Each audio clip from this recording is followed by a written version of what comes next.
저는 오늘 여러분과 함께 인생의 유라굴로라는 제목으로 은혜를 나누고자 합니다. 시골에서 자란 사람들은 여름에 풀들과 금불을 모아서 마당에 쌓아놓고 거기에 불을 놓아서 모깃불이라는 불을 놓습니다. 그러면 불이 타고 연기가 온 마당에 자욱해집니다. 그러면 모기가 연기에 쫓겨서 가고 돗자리에 앉아서 시원하게 서로 이야기를 나누면서 여름 초저녁을 즐길 수가 있는 것입니다. 그럴 때 여러분 언제나 보면 불이 붙으면 불티가 상승 기류를 따라서 하늘로 솟구쳐 올라가는 것을 보게 되는 것입니다. 성경에 욥은 말하기를 불티가 하늘로 올라간 것 같이 인생은 고난을 위해서 태어났다고 말한 것입니다. 이 말은 이 세상 아담과 하와의 자손으로 태어난 사람 중에서 일생을 살면서 한 번도 고난을 겪지 않고 살 사람은 없다는 것을 말하는 것입니다. 하나님께서는 죄 없는 사람은 한 사람 내어놓았습니다. 나사렛 예수 그리스도 죄 없이 잉태되시고 죄 없이 태어나셔서 33년 사시고 남의 죄를 대신해서 십자가에 못 박여 죽었다가 3일 만에 부활하셔 성천에서 만왕의 왕 만주의 주로 계신 예수 그리스도만은 죄 없이 태어나시지만은 그러나 고난 없이 태어난 사람은 한 사람도 이 세상에 없은 것입니다. 그러나 이 다 같이 겪는 고난이지만은 어떠한 사람은 고난의 파도에 부딪히면 산산조각이 나고 주어 담을 수 없을 만큼 낭패를 당하는 사람이 있는가 하면 또 다른 사람은 고난이 다가오면 고난과 역경을 통하여 그는 더 위대하고 찬란한 삶을 살아갈 수 있는 동기를 삼아서 고난이 다가오기 전보다 고난을 당하고 난 다음에 더 크고 찬란한 삶을 살아갈 수 있는 이와 같은 재료로 삼는 사람들도 허다히 있는 것입니다. 저는 오늘 이 시간에 인생 고난 풍파, 자연 고난 풍파를 통해서 어떻게 사도 바울 선생이 이 역경과 고난을 이겨나갔는가 그 사실을 설명을 해드리고 이로 말미암아 우리 한 사람 한 사람도 고난을 통해서 우리는 그것을 능히 이기고 살아갈 수 있는 길을 모색해보고자 하는 것입니다. 사도 바울 선생은 주님이 택한 제자 중에 가장 위대한 제자입니다.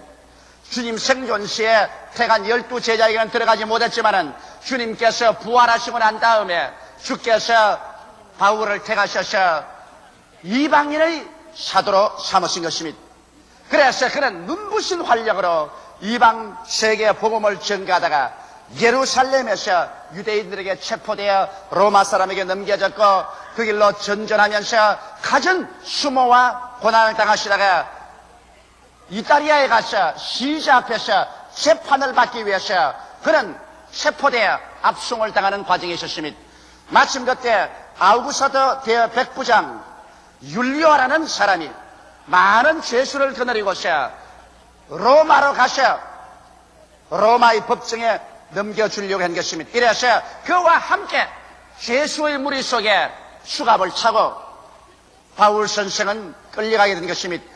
그래서 율리오가 탄 배는 길리기아와 밤빌리아 바다를 건너 루기아의 무라성이라는 곳에 이르렀는데 그게 마침 이탈리아로 직행하는 알렉산드리아라는 배가 있었던 것입니다.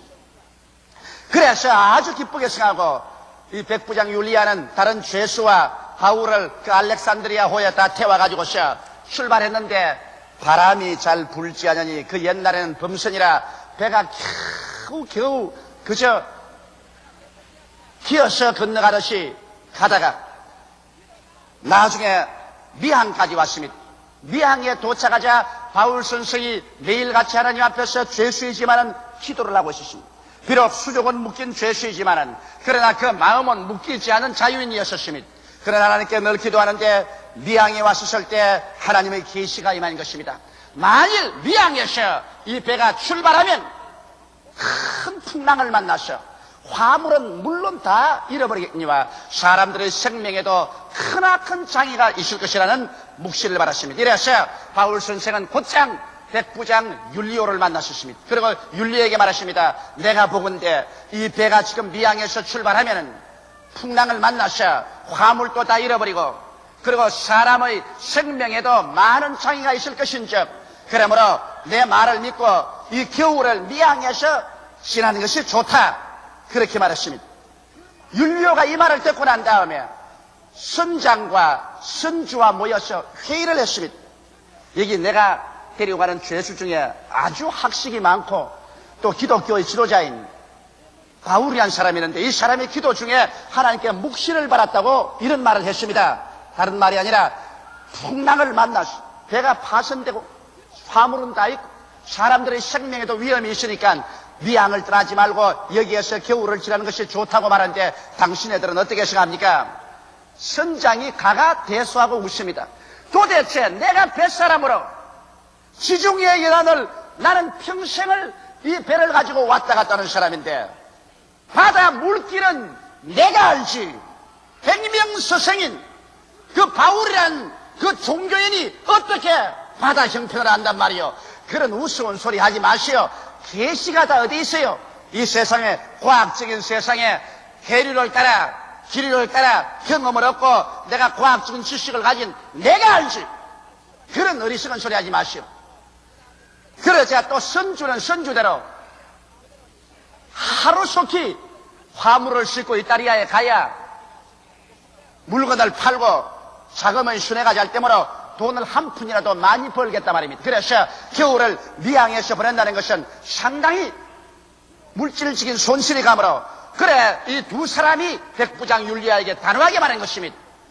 선장과 선주가 합쳐가지고서 여기 미양에 있을 것이 아니라 우리가 좀 더 가면 이탈리아에 좀 가깝고 항구도 좋은 베닉스에 가서 베닉스에 거하면 얼마나 좋노. 항구도 좋고 시설도 좋고 그게 과동하기도 좋고 그 다음 봄철이 오면은 곧장 이탈리아로 건너가기도 좋고 하니까 베닉스로 가자. 그래서 백부장 율리아가 그 말을 들으니 바울 선생의 말은 어리석게 보이고 선장과 선주의 말이 타당해 보이는지라. 그래서 그들은 선장과 선주에게 명하여서 높이 돛을 달고 닻을 올리고 배를 출항하게 한 것입니다. 바울은 벌써 그들이 무서운 시련을 향해서 출항하는 것을 알고 있었습니다. 그러나 그것을 꿈에도 모르는 선장과 선주와 죄수들과 거기에 타고 가는 모든 선객들은 이게 양양해서 그래서 바람이 마치 불어오니 모든 것이 다 자기 이지되는 줄 알고 출발해 가다가 얼마 있지 않냐여 내륙지방에서 유라굴로라는 거센 폭풍의 바람이 휘몰아쳐 바다를 때리니 얼마 있지 않냐여 순식간에 바다는 지옥같이 변화되고 말한 것입니다. 파도는 새산더미같이 다가오고 그리고 바람은 천지를 변화시킬 만한 거센 소리를 내고서 다가오는 것입니다. 여기에서 선장과 선주와 선원들이 전력을 기울여 배를 보전하려고 하나 그 거센 파도와 바람에 배는 일련편주로 어떻게 도저히 감당할 수가 없게 된 것입니다. 이래서 별 수 없이 사람이 거센 풍랑을 만나 목숨에 위험하니까 하루 견디다가 이튿날에는 배를 가볍게 하기 위해서 그렇게 선주가 자기 목숨처럼 아끼는 화물을 모두 다 바다에 던집니다. 돈 보따리들을 전부 바다에 던집니다. 선주는 눈물을 흘리면서 그 모든 화물을 던졌습니다.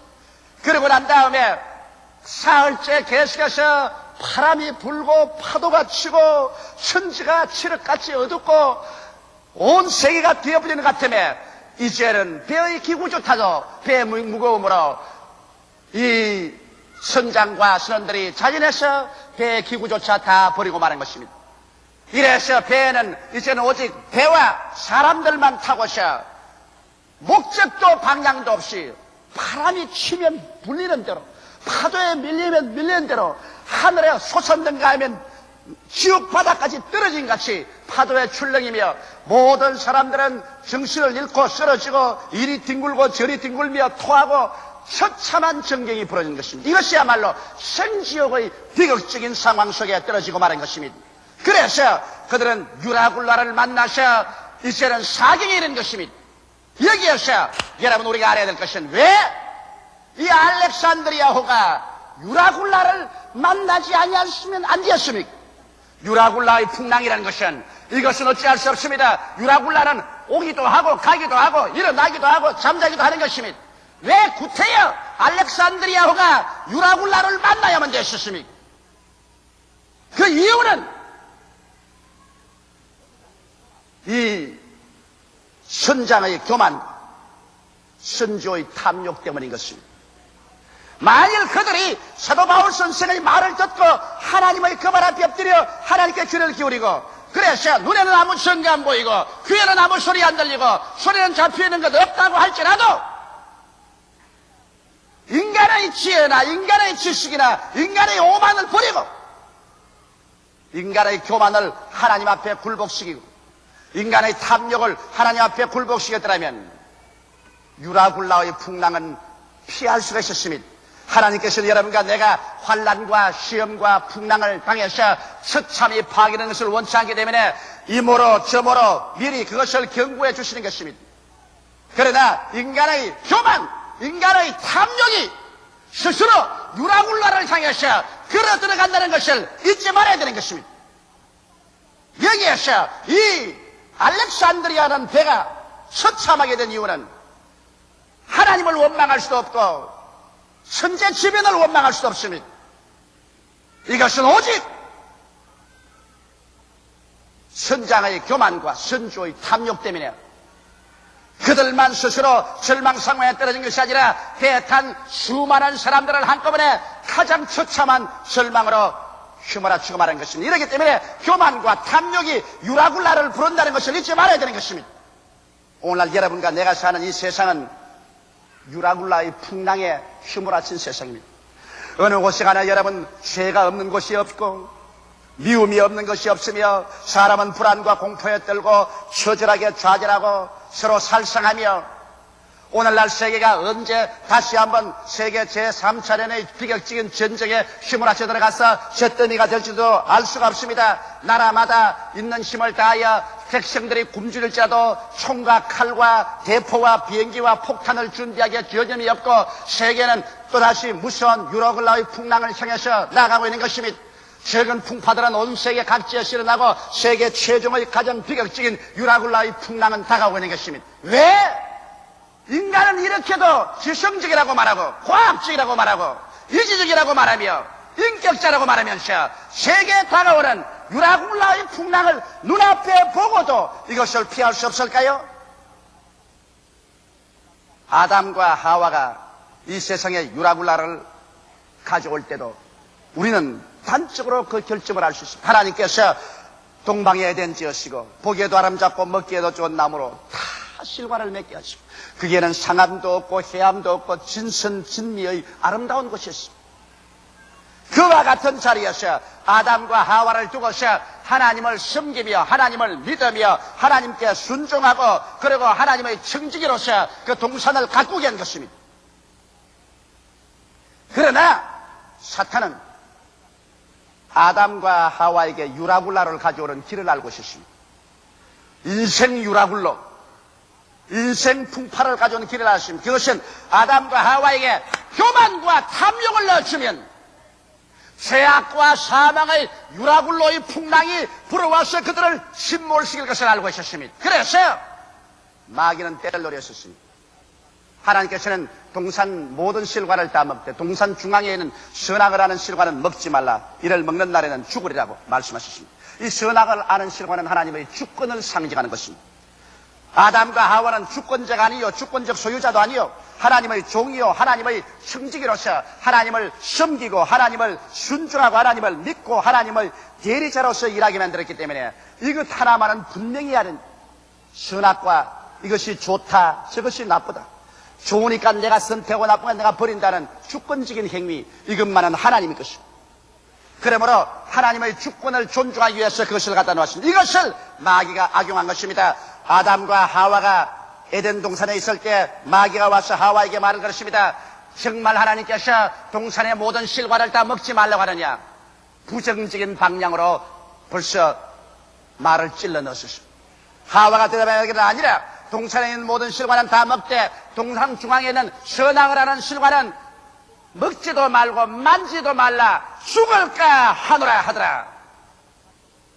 하나님 말씀을 정확하게 인용하지도 못했습니다. 그럴 때 마귀가 하는 말이 정면으로 부정해서 아니라 너희가 먹는 날에는 너희 눈이 밝아져서 너도 하나님처럼 될 것이라. 자, 교만입니다. 하나님처럼 주권자가 될 수 있다. 그래서 하와가 그 열매를 보니 먹음직하고 부함직하고 지혜를 얻기에 탐스럽게 한 겁니다. 탐욕입니다. 그래서 사람의 마음속에 교만이 심어지고 자기 분수를 넘어서 벌써 교만해지고 탐심이 들어오면 그때로부터 시작해서 유라굴라의 풍랑을 향해서 돌진합니다. 하와가 그 실과를 따먹었습니다. 그러고 난 다음 그 남편으로 주워 먹게 하셨습니다. 마귀는 기뻐 뛰고 춤을 추면서 에린에 나갔지만은 그때로부터 아담과 하와는 유라굴라의 풍랑을 향해서 정면으로 뛰어들라고 말한 것입니다. 무슨 유라굴라의 풍랑인 것입니까? 교만과 탐욕으로 말미암아 가져온 것은 하나님께 버림을 당하여 죄악의 유라굴라의 풍랑을 인류에게 몰아치웠으며 죄악의 결과로 다가오는 사망의 폭풍우를 몰아왔으며 그 뒤에 저주와 질병과 고난을 가지고 오고 말한 것입니다. 그래서 에덴에서 일어난 유라굴라의 폭풍우는 오늘날 인류 6천년의 역사를 통해서 세계 역사를 피로 물들이고 피의 강과 피의 바다를 만들었으며 역사의 페이지를 피로서 찍어서 짙게 만들어놓은 유라굴라의 풍랑의 희생자들이 되고 말게 한 것입니다. 만일 아담과 하와가 교만과 탐심을 버렸더라면 그런 유라굴라의 풍랑을 피할 수가 있는 것입니다. 유혹은 어디 가도 있어요. 유혹을 원망할 수 없습니다. 유라굴라의 풍랑을 만나는 것은 바깥의 유혹 때문에 그런 것도 아니고 환경이 나빠서 그런 것도 아니고 내 속에 교만과 탐욕이 들어오면 어느 곳이나 유라굴라의 폭풍우를 휘몰아쳐 오게 되는 것입니다. 오늘날 나는 수많은 사람들이 파탄하는 것을 보아왔었습니다. 25년여의 목회 생활을 통해서 정말 하나님의 축복을 받고 아름답게 행복하게 되는 가정이 일시에 처참한 시련이 가정에 불어와서 파탄내는 것 보았습니다. 왜? 남편의 마음속에나 아내의 마음속에 교만과 탐욕이 들어오자 유라굴라의 풍랑이 가정을 산산조각 내는 것 보았습니다. 사업가들이 사업을 잘해 나갑니다. 이런 상태로 나가면 얼마 있지 않아야 참 훌륭하게 사업도 잘 되고 깊은 뿌리가 박힐 것이라고 생각하는데 갑자기 이 사람의 마음속에 유혹이 들어와서 그만 스스로 교만해져서 머리를 내어 흔들기 시작하고 그 다음 탐욕이 들어와서 자기 분수를 넘어서 손을 내어 밀고 빚을 갖다 놓고 차관을 가져오고 투자를 하고 야단법석을 해서 제일 처음에 흥청망청합니다. 그러나 벌써 운명은 결정되었습니다. 왜? 교만과 탐심이 있는 곳에는 유라굴라의 풍랑이 벌써 다가오기 시작하는 것입니다. 아는 게 아니라 얼마 있지 않다가 유라굴라의 풍랑을 만나서 부도가 나고 파산이 나고 수많은 사람에게 충격을 갖다 오고 끔찍한 뉴스거리가 되고 처참한 파탄이 다가오는 것입니다. 인생에게 가장 무서운 여러분 두 가지 죄가 교만과 탐욕인 것입니다.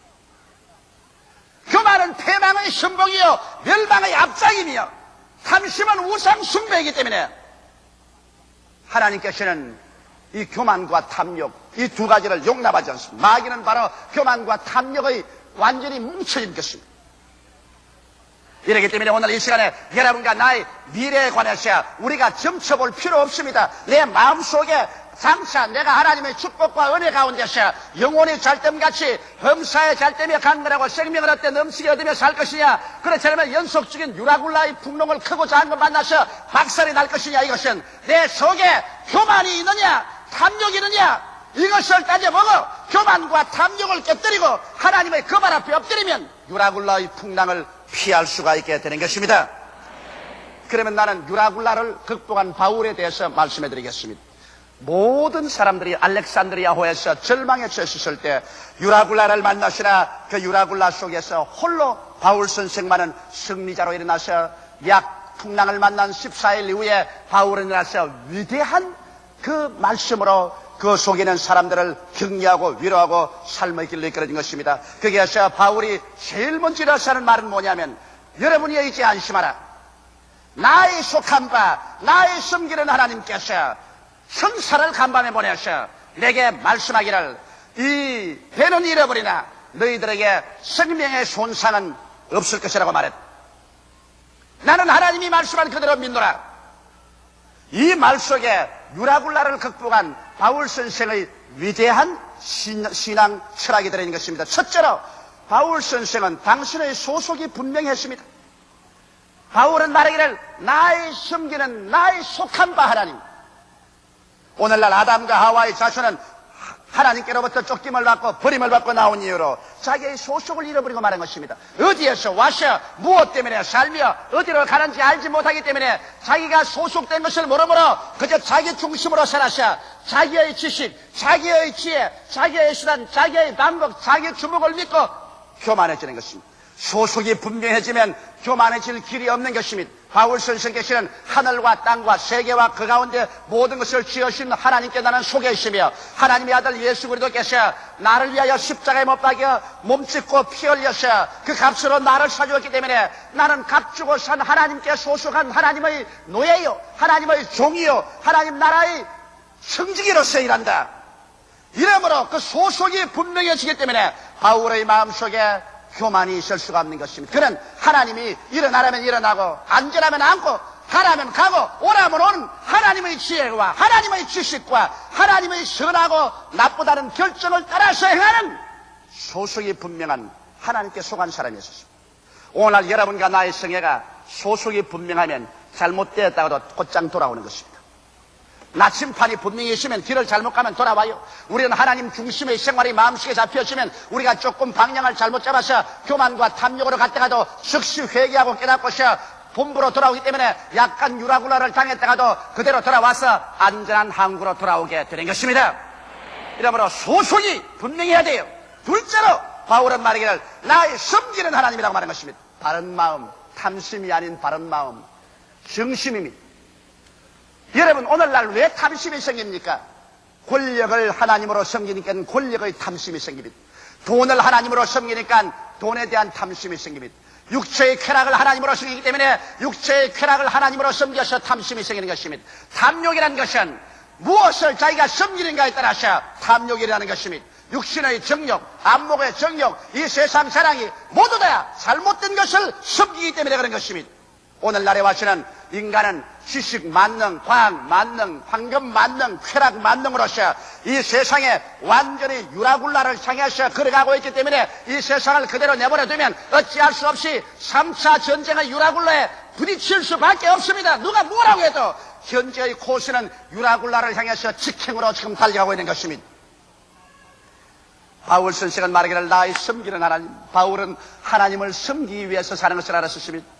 그러므로 하나님 앞에 기다리고 하나님을 감사하고 예배하고 그리고 시간 내에 하나님 섬기고 몸 내어서 하나님 섬기고 물질 들어 하나님 섬기고 목숨 바쳐 하나님 섬겨 마음을 다하고 뜻을 다하고 정성을 다하고 목숨을 다하여 주 하나님을 섬기는 정심 바른 마음을 가진 그러한 사람이었습니다. 이렇기 때문에 바울 선생은 유라굴라에 소속되어 있지 않았습니다.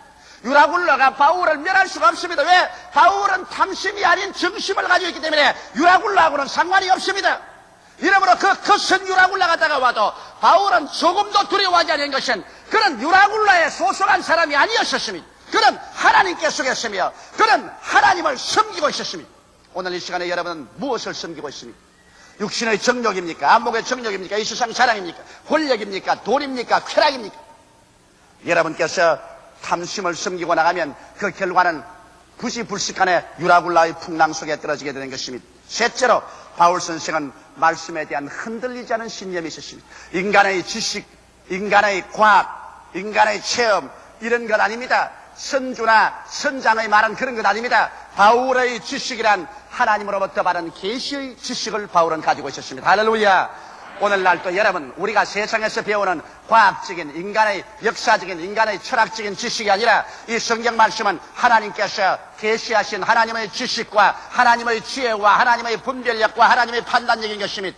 진리는 변할 수가 없는 것입니다. 세월이 가고 인걸은 오고 가도 여러분 하나님의 말씀은 변하지 않습니다. 저 하늘이 무너지고 이 땅이 꺼져도 하나님의 말씀은 1.1획도 변할 수가 없는 것입니다. 그것은 진리이기 때문인 것입니다.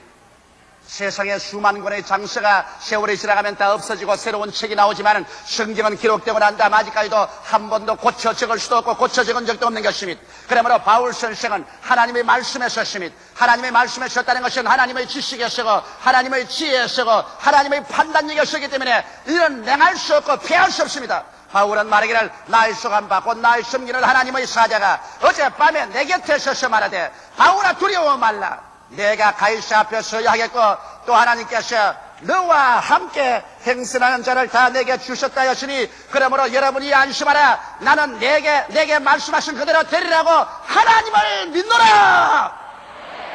흔들리지 않은 바람이 불고 파도가 치고 하늘이 먹장같이 어둡고 천지가 무너진 것 같아도 바울은 그것을 믿지 않고 나는 하나님을 믿노라고 말할 수가 있는 것입니다. 이러므로 바울 선생은 유라굴로에 속하지 않으셨습니다. 그는 교만하지 않았고 탐심이 없었고 말씀에 서서 그는 유라굴라를 능히 극복하고 그와 함께 탄 사람조차 다 구출하여 섬에 도착하고 로마까지 바울 선생은 그들을 안심하게 이끌어갈 수 있는 영의 지도자가 되었고 마음의 지도자가 되었으며 그들의 생명의 은인이 될 수가 있는 것입니다. 사랑하는 성도 여러분, 오늘날 여러분과 나는 이 생을 살면서 유라굴라의 혹독한 풍랑에 부딪혀 피투성이가 될 수도 있고 이를 피하고 승리할 수도 있는 것입니다. 인생을 살아갈 동안 유라굴라 같은 풍랑을 전혀 경험하지 않을 수는 없지만은 그러나 이와 같은 풍랑을 미연에 방지하거나 그 풍랑을 잠잠케 한 유일한 길이 있습니다. 이것이 하나님 앞에 나아가서 예수 그분 앞에 무릎을 꿇고 교만을 회개하고 탐욕을 버리고 주께로 돌아오면 유라굴라의 풍랑은 잠잠해지고 여러분은 유라굴라의 풍랑의 코스를 피해서 여러분은 안전한 항해를 하고 영혼이 잘됨같이 범사의 잘됨에 간결하고 생명을 얻되 넘치게 있는 삶을 살 수가 있게 되는 것입니다. 이러므로 오늘 이 시간에 모두 다 바울과 같은 성도 되기를 주의 이름으로 축원합니다. 기도드리십시오. 살아계신 하나님 아버지, 우리 다 오늘 예수 그리스도를 구주로 모시고 우리의 소속이 분명하고 우리의 섬기는 것이 분명하고 말씀에 대한 믿음이 확실하여 유라굴라의 풍랑을 피하고 이기고 나가는 우리 성도들이 다 되게 하여 주시옵소서. 인생 풍파의 유라굴라의 산산조각으로 깨어지는 자 없게 하여 주시옵소서. 예수님 이름으로 기원하옵나이다. 아멘. 저는 여러분과 함께 죽은 자와 방불한 자란 제목으로 오늘 이 시간에 은혜를 나누고자 합니다. 인생 일생을 살면서 크고 작은 삶의 계곡에서 좌절을 맛보고 통분한 가슴을 안고 눈물을 흘려보지 않은 사람은 한 사람도 없을 것입니다. 누구든지 좌절에 부딪히면 앞길이 캄캄하게 됩니다. 하늘이 아득하고 앞길이 캄캄합니다. 그리고 천지간에 설 곳도 빠져나갈 곳도 없다고 생각이 됩니다. 절망이 휩쓸어간 황량한 가슴 속에는 남은 것이란 오직 처절한 버림받은 심령과 고독만이 남게 된 것입니다. 이러할 때가 바로 삶의 위기입니다. 이와 같은 삶의 위기를 당했었을 때 어떠한 사람들은 인생을 포기하고 절망해버리고 마는 수도 있지만은 다른 사람들은 이 삶의 위기가 인생을 새롭게 위대하게 살아나가는 출발점으로 변화시키기도 하는 것입니다. 하나님의 부르심을 받은 사람은 그 누구나 하나님의 섭리로 이 좌절의 골짜기를 지나가야만 하는 것입니다. 하나님께서는 어떠한 하나님의 자녀들도 크고 작은 좌절을 당하지 않고 일생을 살도록 내버려 두지는 아니하는 것입니다. 왜 하나님은 우리를 좌절시킬까요? 하나님은 우리에게 복 주시기 전에 반드시 좌절을 시킵니다. 꺾으시는 것입니다. 저는 오늘 그 이유를 여러분과 함께 알아보고자 하는 것입니다. 첫째로 하나님께서는 나는 아브라함의 하나님이요 이삭의 하나님이요 야곱의 하나님이라고 말하셨습니다. 성경에는 아브라함의 하나님, 이삭의 하나님, 야곱의 하나님은 죽은 자의 하나님이 아니요 산 자의 하나님이라고 말한 것입니다. 그러므로 아브라함과 이삭과 야곱을 섭리한 하나님께서는 오늘 이 시간에 여러분과 나도 동일하게 섭리한다는 사실을 알아야만 할 것인 것입니다. 그러면 아브라함은 어떠한 시련을 겪었을까요? 아브라함의 나이 75세 때 갈대아 우르 땅에서 하나님의 장엄한 계시가 임하신 것입니다. 창세기 12장 1절로 3절에 보면 여호와께서 아브라함에게 이르시되 너는 너희 본토 친척 아비 집을 떠나 내가 네게 지시할 땅으로 가라. 내가 너로 큰 민족을 이루고 네게 복을 주어 내 이름을 창대케 하리니 너는 복의 근원이 될지라. 너를 축복하는 자에게는 내가 복을 내리고 너를 저주하는 자에게는 내가 저주하리니 땅의 모든 족속이 너를 인하여 복을 얻을 것이니라 하신지라. 이 얼마나 놀랍고 장엄한 하나님의 약속이요 꿈입니까? 75세 된 노인에게 이와 같은 꿈을 주시다니 아브라함은 감격했습니다. 피가 끓어올라셨습니다. 그는 이제 하나님의 약속을 의지하고 나가셔 큰 민족을 이루고 모든 세상이 자기로 말미암아 축복을 받을 수 있다는 신념을 얻게 된 것입니다. 그래서 아브라함은 출발을 했습니다. 창세기 12장 3절에 보면은 아브라함이 그 아내 사레와 조카 롯과 하란에서 모은 모든 소유와 얻은 사람들을 이끌고 가나안 땅으로 가려고 떠나서 마침내 가나안 땅에 들어갔더라. 아브라함이 가나안 땅에 들어갈 때는 꿈에 가득 차고 포부가 넘쳐서 들어갔는데 그가 가나안 땅에 들어와 보고 난 다음 처절한 절망과 좌절감에 부딪혔습니다. 뜨거운 바람이 열사를 불어가듯 불어오는 가나안 땅에 나무도 풀도 하나도 남기 없고 다 새빨갛게 타버렸습니다.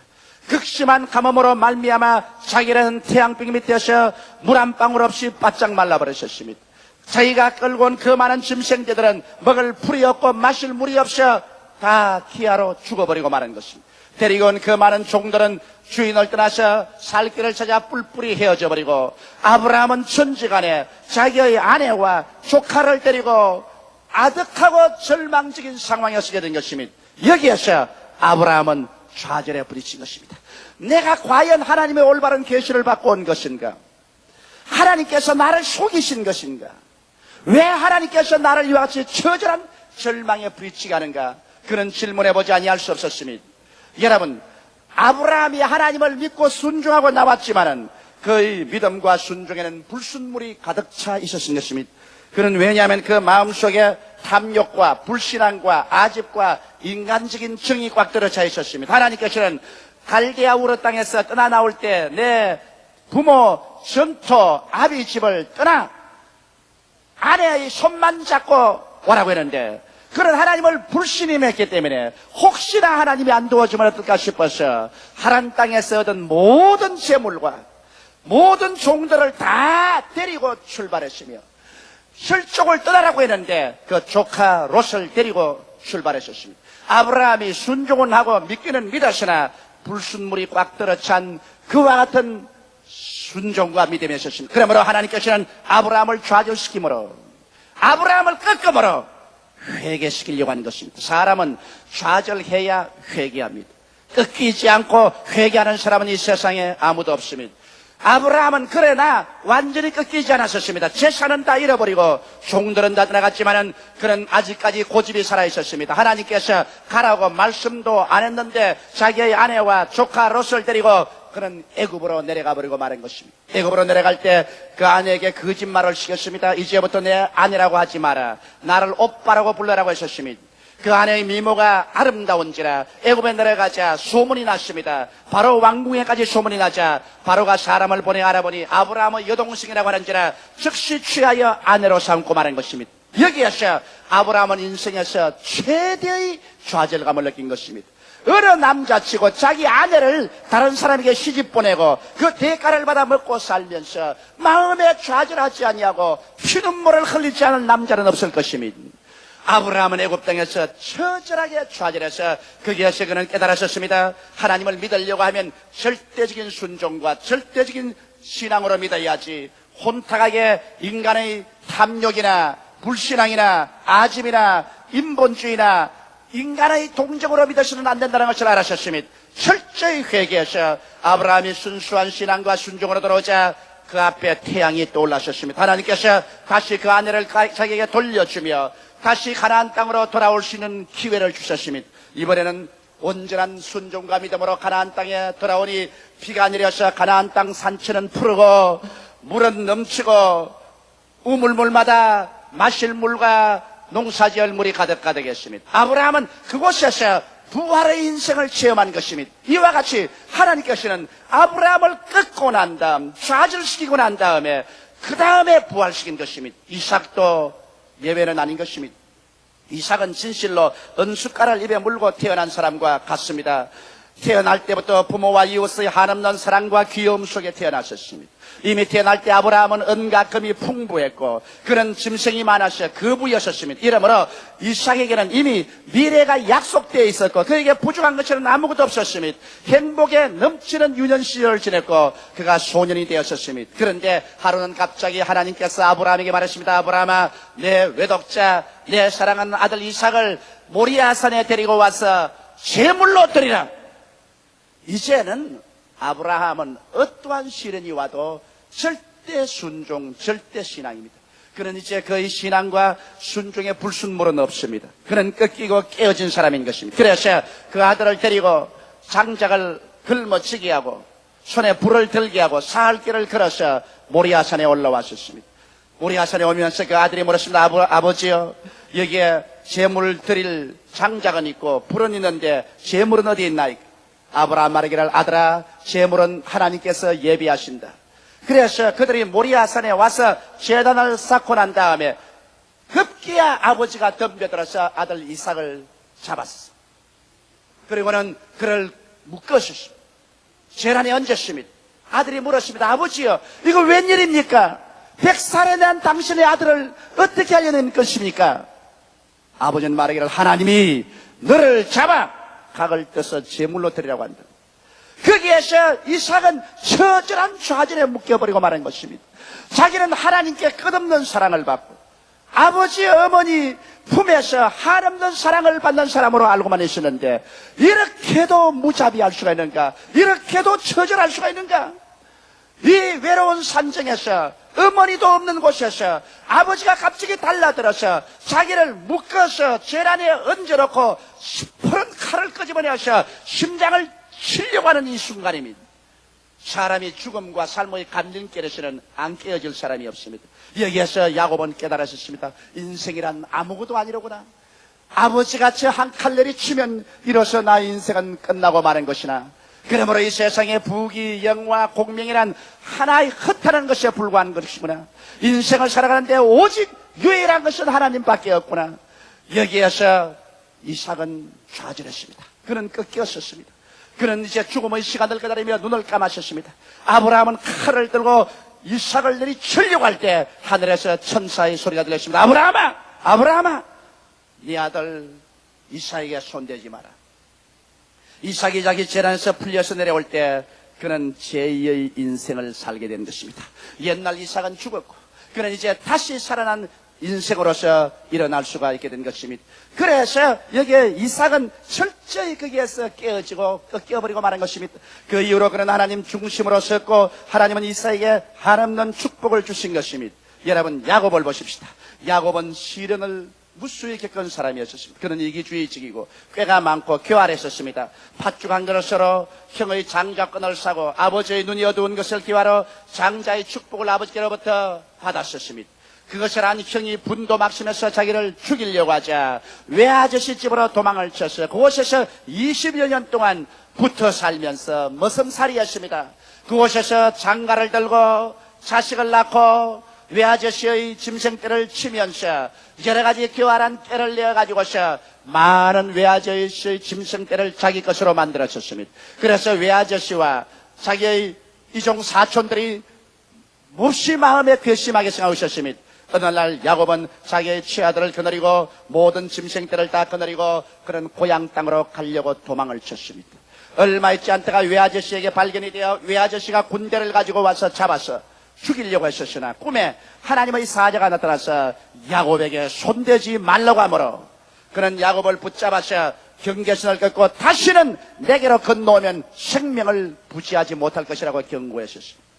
야곱은 거기에서 고향으로 돌아오자니 형님에게 돌아온다고 사자를 보낸 적 사자가 헐레벌떡 뛰어와서 말했습니다. 큰일 났습니다. 형이 20년 동안 칼을 갈고 벼르다가 동생이 온다는 말을 듣고 400명의 군대를 거느리고 질풍같이 뛰어옵니다. 이를 어찌할까요? 야곱의 간담이 녹았습니다. 오금이 오그라졌었습니다. 온 몸이 전율로서 꽉 들어찼습니다. 불안과 공포가 전 심령을 부여잡았었습니다. 그는 자기의 짐승을 한때, 두때, 세때로 나누어서 먼저 야복강을 건너게 하고 자기의 처자들도 다 야복강을 건너게 하고 자기 혼자 강이편에 앉아서 전경을 보았었습니다. 만일 형이 정말 자기를 죽일 것 같으면 짐승떼를 다 빼앗을 것이요 처자를 도륙할 것이다. 그러면 도망을 치겠다고 생각한 것입니다. 그러나 강이편에 쪼그리고 앉는 그에게 갑자기 천사가 덤벼들어서 밤에 시름을 걸었습니다. 그는 어찌한지 이 자기에게 덤벼든 사람에게 목숨을 건지하려 했기 때문에 결사적으로 싸웠었습니다. 아침이 되자 천사가 손을 들여 그 환두뼈를 치매 그 환두뼈가 그려져서 절름발이가 되고 마는 것입니다. 절름발이가 되어서 그는 쓰러질 때 그 인생은 처절하게 좌절하고 절망하고 마는 것입니다. 이제는 형이 쳐들어오더라도 달아날 수 없습니다. 달아날 수 있는 마지막 수단인 다리조차 절름발이가 되고 마는 것입니다. 여기에서 야곱은 자기의 인생의 모든 지혜와 지식과 총명과 수단과 방법이 먼지와 티끌이 되어서 날아가는 것을 보았었습니다. 환두뼈가 그려지고 절름발이가 되자 그는 하나님께 부르셨습니다. 하나님이여 나를 축복하여 주시옵소서. 이제 하나님이 나를 축복해 주지 아니하시면 나는 살 길이 없나이다. 거기에서 천사가 그 이름을 야곱에서 이스라엘로 변화시켜 준 것입니다. 그는 아침에 이제 절망해서 일어나셔 이제는 하나님밖에 의지할 것이 없다. 살든지 죽든지 흥하든지 망하든지 승하든지 쇠하든지 하나님만 의지하겠다. 그는 좌절과 꺾임을 통하여 순수한 신앙과 순종으로 돌아오자 쩔룩거리면서 야복강을 건너갑니다. 쩔뚝하면서 야복강을 건너갈 때 성경은 말하기를 태양이 떠올랐다고 말한 것입니다. 사랑하는 형제자매 여러분, 여러분께서 인생을 살면서 좌절에 부딪혀서 피눈물을 흘리고 여러분의 생활이 꺾여서 인생의 모든 수단과 방법을 포기하고 순수하고 참된 믿음을 가지고 하나님께 의지하며 나갈 때 여러분의 인생에 태양이 떠오르게 될 것입니다. 야곱은 절름거리며 나가서 자기의 처자들 앞에 서서 다가오는 형을 향해서 걸어갈 때 하나님이 감동하심에 형이 와서 말에서 내려 목을 어금매고 동생을 통곡으로 울고 받아들였었으며 형이 야곱을 치려 데려온 400명의 군대는 야곱을 호위하는 군대로 변화되어 버리고 말았던 것입니다. 이와 같이 우리가 깨어지면 우리의 원수조차도 우리를 호위하는 자로 변화되어 버리고 마는 것입니다. 이러므로 사랑하는 성도 여러분, 하나님께서는 좌절시키고 깨어지게 하고 난 다음에야 축복해 주시는 것입니다. 둘째로 여러분과 함께 생각하고 싶은 것은 왜 우리는 좌절의 눈물을 흘려야만 하느냐는 것입니다. 여러분, 아담이 하나님을 반역하고 선악과를 따먹고 숨었었을 때 하나님이 무슨 아담 숨은 것을 몰라서 아담을 취한 줄 압니까? 아담아 내가 어디 있느냐? 이것은 타락한 아담의 절망적인 상황을 아담으로 하여금 깨달아 알도록 부르신 것입니다. 아담아 내가 어디 있느냐? 아담은 불순종 안에 있었습니다. 불신앙 안에 있었습니다. 탐욕 안에 있었습니다. 인본주의적인 아집 속에 있었습니다. 그 결과로 아담은 하나님과 함께 할 수가 없어서 그는 쫓겨나와 버리고 그는 저주를 받고 마는 것입니다. 오늘 우리 인생들은 모두 다 육으로 아담의 후손들인 것입니다. 20세기의 아담의 자손들, 부패한 아담의 성품을 그대로 갖고 태어난 것입니다. 그러므로 우리 아담의 자손들이 꺾이지 않고는 결코 하나님 앞에 나올 수가 없습니다. 좌절감을 당하고 꺾여야 회개하고 하나님을 찾아 나옵니다. 예수 믿고 구원받은 사람일지라도 얄팍한 신앙을 가지고 있습니다. 아직까지 부패성이 육체에 그대로 남아 있습니다. 아직까지 탐욕이 있고 아직까지 아집이 있고 아직까지 인본주의가 있습니다. 이것을 누가 성수할 수 있습니까? 오직 불같은 시험을 당해서 태워야 하는 것입니다. 이러기 때문에 하나님께서는 구원받은 사람도 주께서 정도의 차이는 있지만은 불을 통하고 물을 통하며 좌절감을 느끼고 꺾이게 만들어주는 것입니다. 여러분, 실상 인생을 지나고 보면 사람은 꺾일 때 고통스럽고 괴롭지만은 꺾임을 통해서 인생은 변화를 받고 사람은 성장하게 되는 것입니다. 고난을 당하지 않고 속사람이 자라는 사람 보았습니까? 호의호식하고 평안하게 자란 사람은 속사람과 인격이 깊이 있게 자라지를 못하는 것입니다. 고난의 눈물을 흘리는 사람은 그의 속사람이 깊이 자라고 하나님과 더 깊은 교제 속에 들어갈 수 있는 것입니다. 이렇기 때문에 하나님께서는 우리를 깨뜨리는 것입니다. 그러나 좌절할 때는 삶의 위기의 때인 것입니다. 사람들은 좌절을 당할 때 인생을 포기하는 사람도 있습니다. 완전히 방탕해버리는 사람도 있는 것입니다. 하나님의 선민 이스라엘 백성은 애굽에서 나왔지만은 그들이 시련을 겪고 좌절감을 당할 때마다 하나님을 반역했었습니다. 하나님을 오히려 버리고 그들은 떠나갔었습니다. 그 결과로 하나님은 저들을 버리고 말한 것입니다. 여러분과 나는 어떻게 해야 될까요? 여러분과 내가 좌절감을 당할 때, 우리가 생활에 벽에 부딪혀 꺾어질 때, 그때 여러분 우리는 하나님을 반역할 것이 아니라 회개할 때인 것입니다. 너희 중에 고난당한 자가 있느냐? 저들은 기도할 것이라고 성경에 말했습니다. 좌절을 당하고 고난을 당하고 꺾일 때 하나님께 엎드려 우리는 통곡하고 기도해야 되는 것입니다. 우리의 모든 불순종과 불신앙을 다 회개하고 청산하고 더욱 순수한 신앙과 순종으로 하나님께 돌아오는 위대한 변화가 여러분 좌절감 속에 일어나야만 할 것입니다. 오늘 시험을 치고 자녀들이 대학에 입학한 즐거움을 가진 사람이 있는가 하면 학생이 떨어지고 그 자신이 말할 수 없는 좌절감을 느끼고 부모조차도 좌절감 속에서 눈물로 시간을 보내는 사람들이 있을 것입니다. 나는 그런 분들에게 오늘 여러분 말하고 싶습니다. 여러분의 자녀의 생애 속에서 앞으로 4년 대학을 공부하는 것보다도 한 번 좌절을 당하여 꺾여서 눈물을 흘리며 인생이 무엇인가를 다시 한번 생각해 볼 수 있는 이 위대한 좌절의 대학은 4년제 정규대학보다 더 좋은 교육을 줄 것입니다. 사람은 꺾이지 않은 사람 쓸모가 없습니다. 코를 꿰지 않은 소는 밭을 갈 수 없고 논을 갈 수 없는 것처럼, 길을 꺾지 않은 말은 탈 수 없는 것처럼 인생에 꺾이지 않은 사람은 아무짝에도 쓸 데가 없은 것입니다. 하나님께서 그러므로 크게 쓰려고 하는 사람은 어릴 때부터 꺾으시는 것입니다. 연말에도 젊어서 당하는 고생은 돈 주고도 사지 못하던 말이 있습니다. 이것은 젊었을 때, 나이가 많이 먹전할 때 좌절을 체험하고 꺾인 사람은 인생을 깊이 알게 되는 것입니다. 감격으로 인생을 보게 되는 것입니다.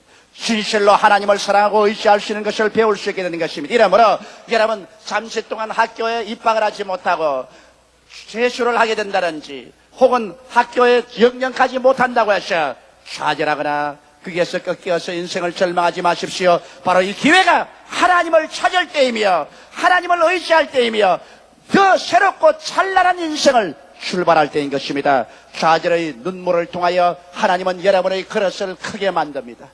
좌절의 고통을 통해서 하나님께서는 새로운 세계를 여러분에게 얻게 해주는 것입니다. 그래서 하나님과 함께 동행하는 삶을 살도록 만들어주는 것입니다. 이렇기 때문에 여러분 좌절의 눈물을 흘리지 않은 사람하고는 만나서 대화할 만한 가치가 없는 사람이며 좌절하고 꺾이지 않은 사람하고는 하나님께서 아무 일도 하지 않는다는 것을 알아야 할 것인 것입니다.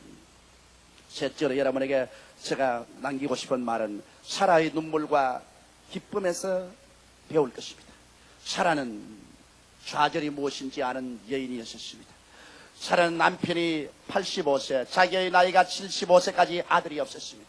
유대인 사회에서 여자가 시집 와서 아들을 낳아주지 못하면 저주받은 여자입니다. 온 가족 식구들이 저주받은 여자라고 봅니다. 온 이웃 사람들이 모두 다 저주받은 여자로 손가락질을 합니다. 그의 가슴에 피눈물을 흘리면서 삽니다. 그런 그 무서운 좌절과 절망에서 태양을 바로 쳐다보지 못합니다. 여기에 사례는 75세까지 아들을 낳아주지 못했습니다. 그는 견딜 수 없는 마음의 좌절감에서 할 수 없이 그의 몸종 하가를 자기의 남편에게 첩을 주었습니다. 남편의 기력이 쇠하기 전에 아들을 낳고 싶은 것입니다. 그런데 이 첩 하갈이 아브라함에게 들어가고 난 다음에 그가 잉태하여 아기를 가진 것을 알게 되자마자 그때부터 목에 힘을 주고 어깨를 펴고 주인인 사례를 무시하고 멸시합니다. 견딜 수 없는 모욕감을 느끼고 사례가 이를 쫓아냈습니다. 만삭이 된 하갈이 쫓겨나갔다가 다시 천사의 지시를 받고 집으로 돌아와서 아기를 낳으니 이스마엘이었습니다. 달덩어리 같은 아들을 낳았습니다. 그러니 아브라함도 그만 이 이스마엘에 취했었습니다.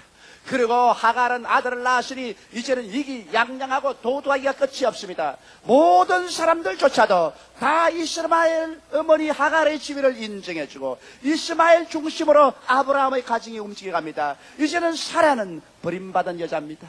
아무도 인정해주지 않습니다. 남편조차도 이제 별로 귀하게 생각하지 않습니다. 사람들조차도 자기의 명령에 별로 귀를 기울이지 않습니다. 그는 처절한 절망 가운데 15년의 세월 동안 꺾이고 좌절하고 눈물을 흘리며 살았었습니다. 그의 나이 이제 90세가 되었습니다. 이제 인간적으로 절망입니다. 이제는 인간으로서 바랄 것이란 아무것도 없게 된 것입니다. 아무도 이제는 사라에게 소망이 있다고 생각하지 않으셨습니다. 그런데 성경에는 하나님께서 90된 사라에게 찾아오셔서 그에게 힘을 주시며 그가 청춘을 다시 회복하고 그가 아브라함에게서 아들을 낳으니 그가 오늘날 이스라엘의 조상인 이삭이 되고 마는 것입니다. 90에 그는 아들을 낳으셨습니다. 그래서 성경은 말하기를 죽은 자와 방불한 자를 통해서 하늘에 별과 같고 해변의 흐다한 모래같이 번성하였나니라.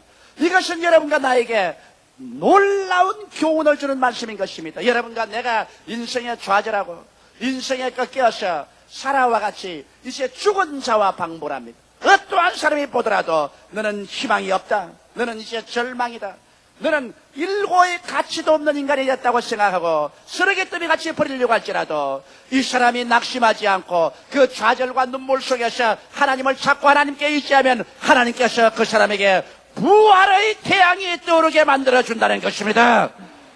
우리 한국 속담에 쥐구멍에도 볕들 날이 있다, 이 말이 있습니다. 쥐구멍에도 볕들 날이 있는 것은 예수를 믿고 하나님께 순종과 믿음으로 나올 때 위대한 부활의 영광이 다가오는 것입니다. 하나님께서는 사라에게 한 그 위대한 역사를 오늘 여러분과 나에게도 이루어 주기를 원하시고 계신 것입니다. 좌절의 체험이 다가오는 것은 여러분의 육신의 인간을 죽이기 위한 것입니다. 하나님은 부패한 아담의 성품을 가진 자와 함께 일할 수는 없는 것입니다. 그 때문에 하나님은 우리를 꺾으시는 것입니다. 꺾이면 꺾일수록, 쓰디쓴 눈물을 흘리면 흘릴수록 여러분은 하나님이 사용할 만한 그릇으로 자라나게 되는 것이요, 여러분 하나님이 예비한 그릇을 다 준비했다고 생각하실 때는 하늘문을 여시고 영광스러운 부활의 아침을 주시는 것입니다. 하나님께서 여러분 영혼이 잘되게 하시고 범사가 잘되게 하시고 강건하게 하며 생명을 얻되 넘치게 얻는 위대한 영광의 축복을 주시는 것입니다. 아브라함의 하나님, 이삭의 하나님, 야곱의 하나님, 사라의 하나님은 바로 여러분과 나의 하나님인 것을 알게 되시기를 주의 이름으로 축원합니다. 다 같이 고개 숙여 기도드리겠습니다. 사랑이 많으시고 거룩하신 아버지 하나님, 폭풍우가 분 후에 잔잔한 날이 옵니다. 음동설한이 있고 난 다음에 아름다운 봄날이 다가옵니다. 처절한 눈물과 좌절이 있고 난 다음에야 하나님의 부활의 아름다운 축복의 생명이 다가옵니다. 아브라함도 좌절했고 꺾였습니다. 이삭도 좌절했고 꺾였습니다. 야곱도 처절하게 눈물을 흘리며 좌절하고 꺾였습니다만 그때 회개하고 하나님을 찾음으로 더 순수한 신앙과 순종 때문에 그들은 하나님의 큰 축복을 받게 되었습니다. 아버지, 그 누구보다도 꺾인 자는 우리 주 예수님이 아니십니까? 하나님 아들 예수께서 십자가에서 하나님이여 하나님이여 어찌하여 나를 버리신나이까 외칠 때 우리 주 예수님보다 더 무섭게 좌절되고 꺾인 분이 계시지 않습니다만, 그러나 부활의 아침에는 만왕의 왕 만주의 주로 하늘과 땅의 모든 권세를 가지고 부활하게 된 것을 생각할 때 감사하옵나이다. 하나님 아버지, 우리 성도들 중에 혹시 지금 좌절한 사람이 있습니까? 삶의 수고로움 가운데 부딪혀 꺾여버린 사람이 있습니까? 절망 가운데 눈물을 흘리고 있는 사람이 있습니까? 아버지, 이때가 낙심할 때가 아니요, 기도할 때요, 회개할 때요, 순종할 때요, 더욱 믿을 때라는 것을 알게 도와주시옵소서. 좌절을 통하여 내가 깨어지고 꺾이고 나의 속에 있는 모든 탐욕이 불타버리고 불순종 불신앙이 불타버리고 아직과 인본주의가 불타버리고 나면은 그곳에서 남아있는 위대한 신앙의 보배가 살아날 때 하나님은 내가 여기 있다 하며 손을 내밀어 우리를 도와주시는 것을 감사하옵나이다. 아버지여, 꺾이게 도와주시옵소서. 아버지여, 모든 지극지가 불타게 도와주시옵소서. 예수님 이름 받들어 기도하옵나이다. 아멘. 이 시간 은혜 받으실 하나님의 말씀은 사도행전 27장 18절에서 25절의 말씀입니다. 우리가 풍랑으로 심히 애쓰다가 이튿날 사공들이 짐을 바다에 풀어버리고 사흘째 되는 날에 배의 기구를 그들의 손으로 내버리니라. 여러 날 동안 해도 별도 보이지 아니하고 큰 풍랑이 그대로 있으며 구원의 여망마저 없어졌더라.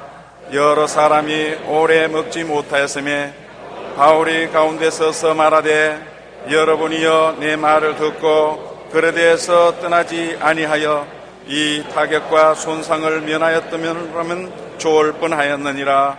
내가 너희를 구원하노니 이제는 안심하라. 너희 중 아무도 생명에는 아무런 손상이 없겠고 오직 배뿐이리라. 내가 속한 바 곧 내가 섬기는 하나님의 사자가 어젯밤에 내 곁에 서서 말하되 바울아 두려워하지 말라. 내가 가이사 앞에 서야 하겠고 또 하나님께서 너와 함께 항해하는 자를 다 내게 주셨다 하였으니 그러므로 여러분이여 안심하라. 나는 내게 말씀하신 그대로 되리라고 하나님을 믿노라. 아멘.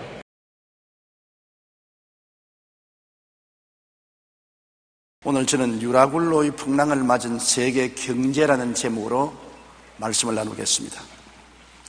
성경에 보면 바울 선생이 예루살렘에 가서 복음을 전하다가 유대인들에게 잡혀서 많이 얻어맞고 로마의 주둔군에게 끌려가서 거기에서 신문을 당하고 고생을 하다가 로마의 황제의 재판을 받기 위해서 율리오라는 로마의 백부장이 그는 죄수들과 함께 수갑이 채여서 배를 타고 가게 되는 것입니다. 그들의 배가 그레데 섬의 미항에 도착했을 때 바울이 기도하는데 하나님이 그 마음속에 깨닫게 해준 것입니다. 이번에 출항하면은 화물도 다 잃어버리고 배도 파손할 것이고 같이 가는 사람들의 인명에도 큰 타격과 손상이 있을 것이라는 지시를 받고 그가 선주와 선장들에게 말을 했습니다. 내가 보니 이번 미항에서 출발하면은 큰 손해가 날 것이다. 화물도 다 잃어버리고 배도 파손되고 생명에도 큰 지장이 있을 것이니 겨울을 미항에서 머물고 봄이 오면 출발하는 것이 좋겠다. 그런데 선주와 선장이 뭘 바울이 바다를 안다고 큰 소리냐. 우리는 뱃사람으로서 잔뼈가 다 굵었으니 바다는 우리가 알지 어떻게 너가 아느냐. 백부장 율리오가 가만히 들어보니까 바울은 종교인이고 신앙인이지 백길은 모르는 사람인데 바울의 말을 들을 리가 없습니다. 그러므로 선장과 선주의 말을 듣고 출발합시다. 그래서 알렉산드리아호는 276명의 손님을 싣고 로마를 향해서 출발을 했습니다. 그런데 하루를 무사히 가니까 좋다고 다들 기뻐했는데 그만 육지에서 유라굴로라는 대풍랑이 불어와서 바다를 침해 파도가 태산처럼 몰려오고 배는 도저히 방향을 잡지 못해서 그냥 파도에 밀려 나갔던 것입니다. 이틀째 되던 날 도저히 배가 까랑절 갔으니까 선장과 화주들이 짐을 전부 바다에 다 불어버렸었습니다. 사흘째 된 날은 얼마나 절망인지 배 기구를 다 바다에 던져버렸습니다. 배를 가볍게 해야 배가 침몰하지 않을 것이니까. 그런데 나흘째, 닷새, 엿새, 일에, 여덟에, 아홉에, 열에 계속해서 바람이 불고 폭풍우가 대작하는데 하늘에 해도 별도 보이지 않고 천지가 캄캄합니다. 사람들은 다 절망했습니다. 살 희망이 다 끊어졌습니다. 그런데 어느 날 바울이 일어나서 여러분이요, 내 말을 듣고 그에 대해서 안 떠났으면 이런 고통 안 당할 것 아닌가? 그러나 이제는 안심하라. 왜냐하면 어제 저녁에 내가 속한 곧 나의 섬기는 하나님의 사자가 내게 와서 말하기를, 바울아, 네가 반드시 로마의 황제 앞에 서서 심판을 받아야 되겠고, 이 배에 탄 276명의 모든 사람들은 내게 주었으니 이 배는 침몰하지 않을 것이라는 보고를 받았다. 그러므로 여러분 머리털을 하나도 잃어버리지 않을 테니까 염려하지 마라. 그랬는데도 불구하고 배가 점점 육지에 가까이 다가오는 기미가 보이니까 배사공들이 배를 버리고 달아나려고 닻을 내리는 척하고서 구명보드를 내려놓고 타고 달아나려고 준비를 하는 것입니다. 바울이 그것을 깨닫고 율리오 백부장이 말하기를, 저 사람들이 이 배를 떠나면 여러분들이 구원을 못 받는다. 그러니까 군인들이 그 구명보도의 줄을 끊어서 떠내려보내고 그랬습니다. 그러고 난 다음 바울이 서서, 여러분, 열나흘 동안 먹지 못하고 토하고 뒹굴고 고통을 당했으니 이제는 안심하고 먹어도 좋다. 하나님이 여러분을 다 구원할 것이니까. 그러고서 떡을 떼서 하나님께 기도드리고 그 사람들 앞에 먹으니까 사람들이 다 따라서 먹기 시작한 것입니다.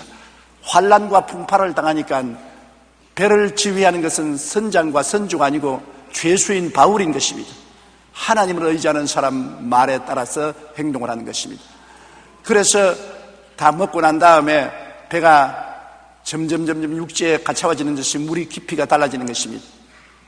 그래서 나중에 아침이 되어 보니까 섬이 보입니다. 그 섬에 그들이 무사히 도착해서 생명을 구원했다는 기록이 기록되어 있는 것입니다.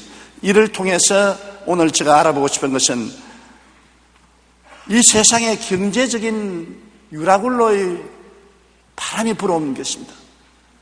어느 나라치고 경제적인 위기에 처하지 않은 나라가 없고, 대기업, 중소기업 할 것 없이 기업의 토대가 흔들리고 경제가 곤두박질을 치고 가게가 엉망인 것입니다.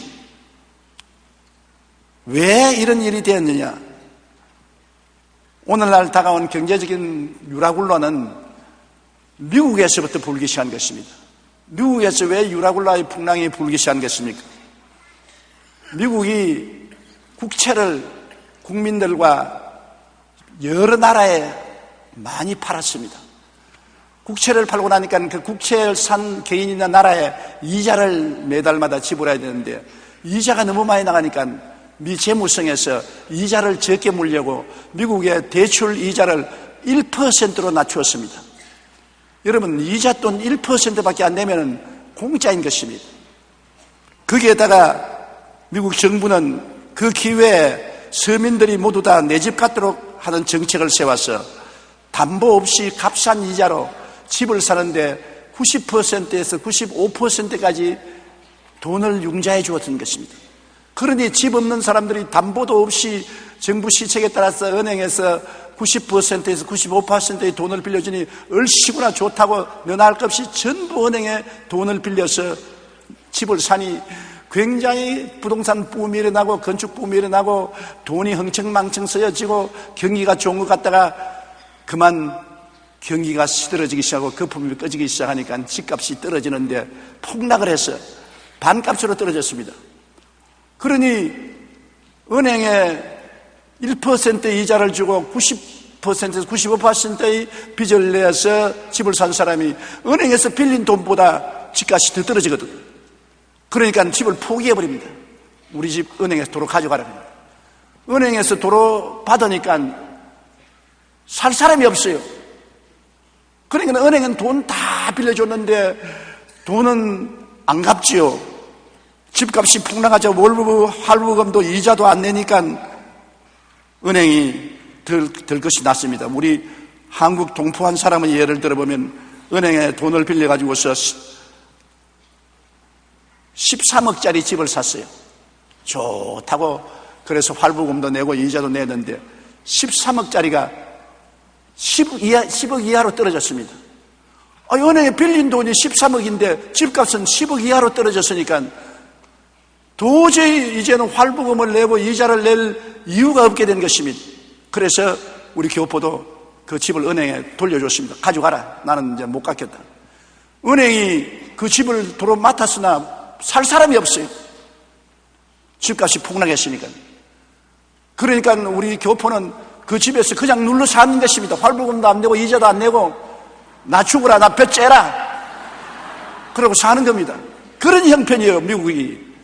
그러니까 은행은 돈을 빌려주고 돈을 못 찾으니까 은행이 텅텅 비게 된 것입니다. 은행과 보험사가 부실하게 되므로 은행이나 보험사에서 만든 금융상품이 휴지가 되었어요. 은행에서 발행하는 금융상품을 산 사람들이 그게 또 휴지가 되어버렸습니다. 그리고 사람들이 돈을 안 쓰고 소비가 위축되니까 공장이 파산하니까 실업자가 대거로 몰려와서 정부의 보조를 받아야 먹고 살게 된 것입니다. 그리고 증권 시장이 폭락하니까 증권을 가진 사람, 펀드를 가진 사람들이 모두 다 거지가 된 것입니다. 이런 폭풍이 미국에 불어오니까 그 여파가 중국에, 일본에, 한국에까지 미친 것입니다. 왜냐하면 중국이나 일본이나 한국이나 세계 경제국들이 모두 다 미국에 수출해서 먹고 사는 것입니다. 우리 한국은 한국의 GNP의 60%를 수출로서 먹고 사는 것입니다. 근데 미국이 경제가 덜 것이 났으니까 수입을 하지 않지 않습니까? 우리가 못 팔아먹어요.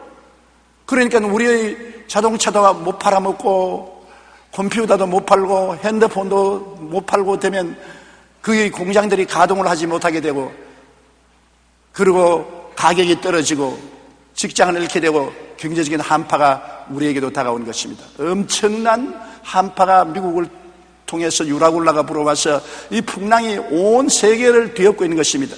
옛날에 IMF는 뺨칠만한 것밖에 안 되는 것입니다. 왜냐하면 IMF 때는 공장이 망하니까 융자를 해주고 은행이 무너지니까 은행에 융자를 해주어서 버텼는데 지금은 개미떼같이 많은 사람들이 집을 포기해버리니까 정부가 그 한 사람 한 사람의 빚을 다 걸머쥐고 해결해야 되니까 기가 막힌 일이지요.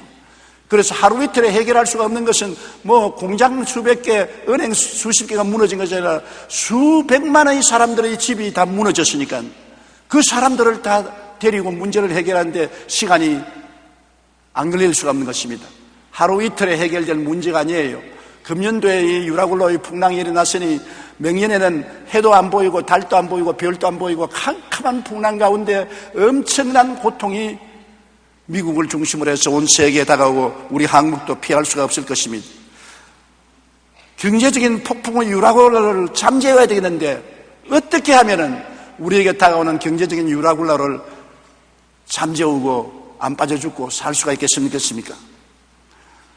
제일 우리가 먼저 해야 될 것은 이런 어려움을 당할 때 왜 어려움이 당한지를 우리가 생각해 봐야 되는 것입니다.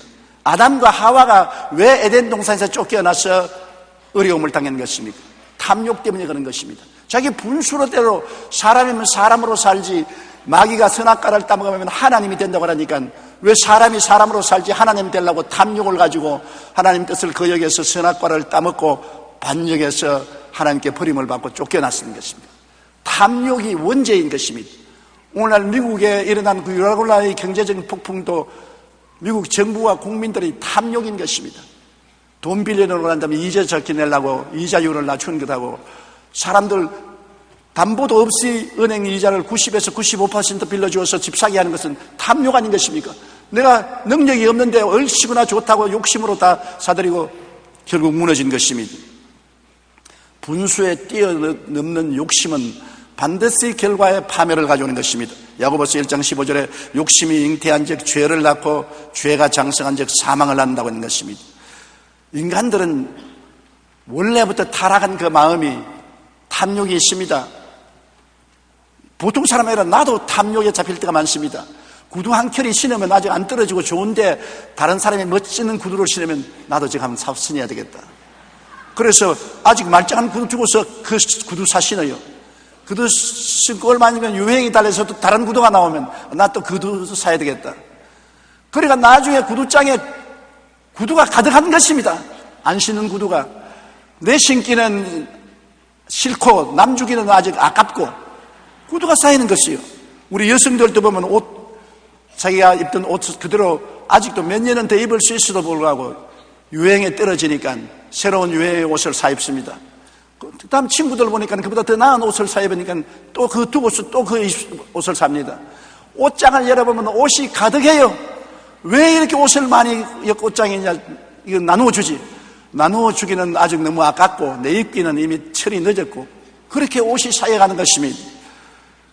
가방도 그래요. 가방도 우리 구역장들이 가지고 있던 가방 들고 다니는 사람 요사이 별로 없어요.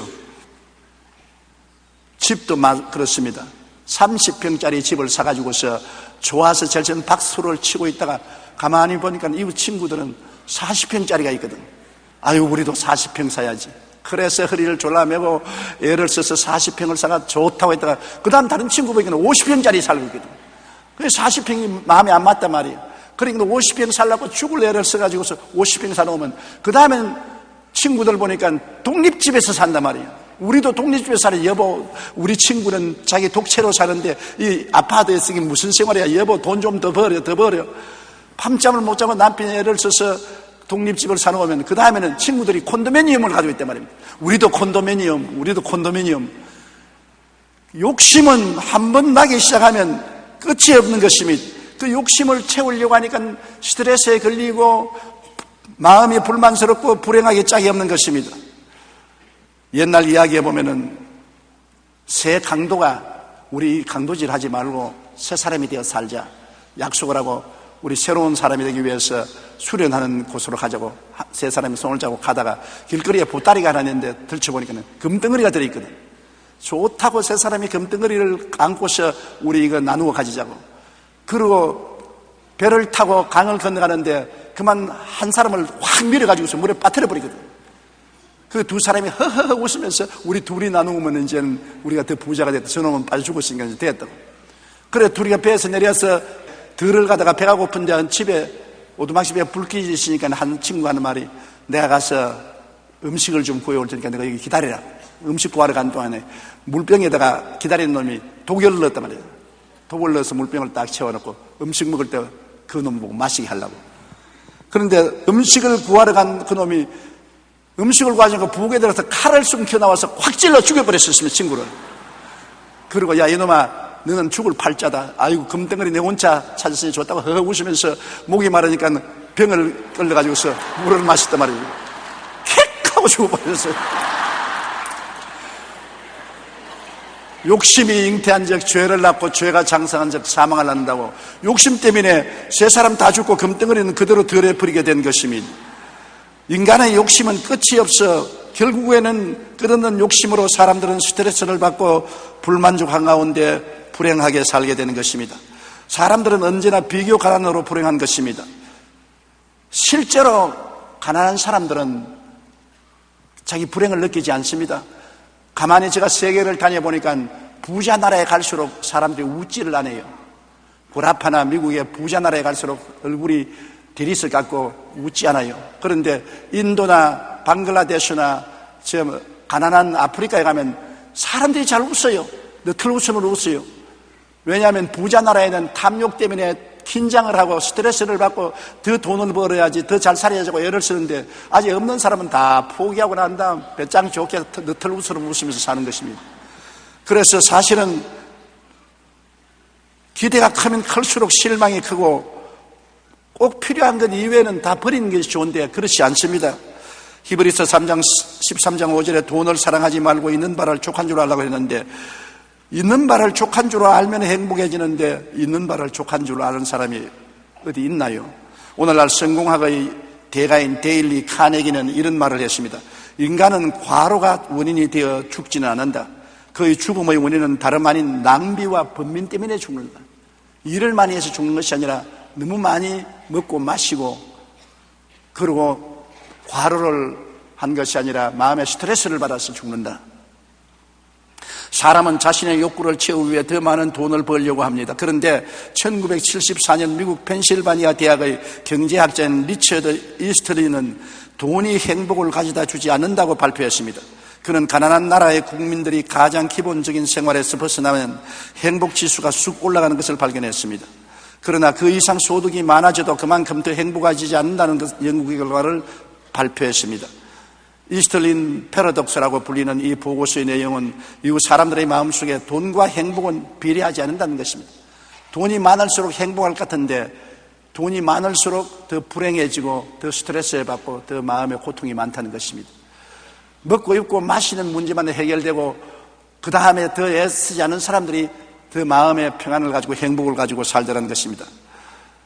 예컨대 20평대 아파트를 사면 그 다음에는 30평대, 40평대를 갖고 싶은 욕심 때문에 사람들은 현재를 오히려 더 불안스럽게 여기게 산다는 것입니다. 사람이 현재 상태에서 만족하지 못하고 욕심을 내면 낼수록 마음은 불만족해지고 불행해지고 스트레스에 걸리게 되는 것입니다. 오늘날 세계 자본주의 경제 속에서 사는 사람들이 모두 다 욕심 때문에 죄를 짓게 되고 파탄에 다가오게 되는 것입니다. 오늘날 세계를 휩쓰는 경제적인 유라굴라는 바로 욕심이 가져온 태풍인 것입니다. 자기 분수에 넘치는 일을 하다가 경제적으로 곤박지를 치고 망하게 된 것입니다. 어떻게 해야 이 유라굴라의 풍랑에서 견뎌낼 수 있는 것입니까? 바울이 탄 배가 풍랑을 만나서 열나흘 동안 해와 달과 별이 보이지 않고 아무것도 먹지 못하고 풍랑에 뒹구는 사람들이 어떻게 살아났었습니까? 열나흘 동안 사도 바울 선생과 그 제자들과 그 배에 있는 사람들이 결사적으로 기도를 했다는 것입니다. 바울 선생이 가만히 있을 뿐입니까? 그 사람들을 전도해서 모두 다 결사적으로 기도한 것은 성경에 그 276명을 하나님이 바울에게 주었다고 그러는 것입니다.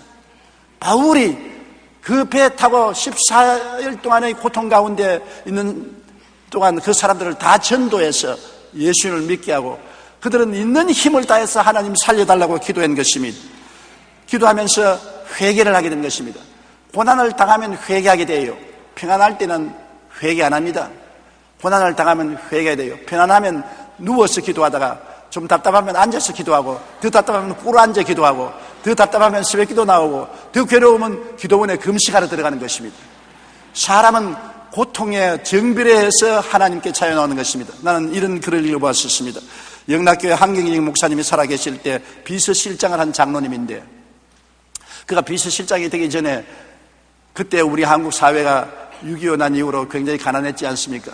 돈을 벌겠다고 결심하고 생선 장사를 했습니다. 원산지에 가서 생선을 사서 배에 싣고 와서 서울에 와서 노정삼이나 개인 상적에게 나누어주는 그러한 장사를 해서 돈을 꽤 벌었어요. 톡톡이 재미가 있었습니다. 점점 돈을 버니까 주일날 교회 가서 예배 보는 것이 아깝거든. 그래서 주일날 교회 가지 않고 집에서 간단히 성경 읽고 기도하고 하나님 미안합니다. 오늘 장사를 갑니다. 나갔습니다. 돈이 더 벌리니까 11주가 자꾸 많아지니까 아이고 이거면 생선 몇 상자를 더 사겠는데 하고서 11주도 안 냈었습니다.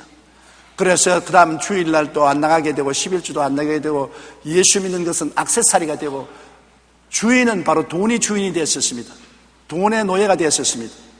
그런데 한 번은 생선을 싣고 배를 타고 오다가 큰 풍랑을 만났습니다. 배가 뒤집힐 지경이 되었었습니다. 고통과 괴로움이 휩쓸어 왔습니다. 그는 배 밑바닥에 출렁거리는데 뒹굴면서 엎드려 하나님 생선도 내놓습니다. 돈도 내놓습니다. 다 내놓을 테니 목숨만 살려주십시오. 한 번만 살려주면 내가 올바르게 살겠습니다고 통곡을 하고 기도를 했더니 몇 시간 기도하고 난 다음에 풍랑이 잠잠해서 살아나고 난 다음 다 틀어버리고 교회 주일날 열심히 나오고 11조 바치고 장로가 되고 나중에 한경익 목사님 비서실장까지 됐다는 기록을 읽어본 것입니다. 풍랑 안 만났으면 지금까지도 생선 장사를 한지 모릅니다.